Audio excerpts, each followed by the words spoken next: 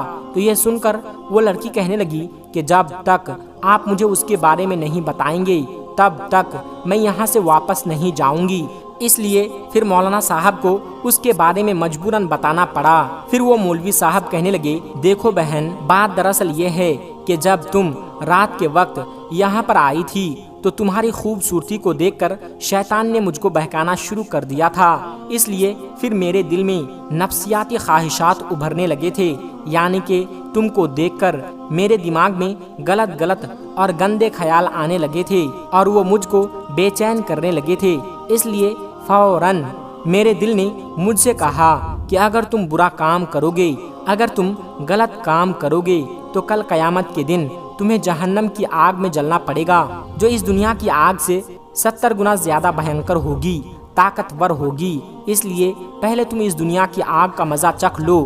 بس یہی سوچ کر پھر میں نے اپنے دل کی بات کو مانتے ہوئے اپنے جسم کو آگ کے حوالے کر دیا اور اپنے جسم کو آگ کا مزہ چکھانے لگا اور اپنی نفس سے کہنے لگا کہ اگر تجھ میں آگ کی تپش کو برداشت کرنے کی طاقت ہے تو پھر تمہاری مرضی ہے، تم جو چاہو وہ کر لو۔ اگر تم اس کو برداشت کر سکتے ہو تو پھر تم یہ گناہ کر لو۔ اس لیے رات میں جب بھی میرے دماغ میں غلط اور گندے خیال آئے تب میں نے اپنے نفس کو آگ کے حوالے کر دیا اور نفس کو آگ کا مزہ چکھانے لگا۔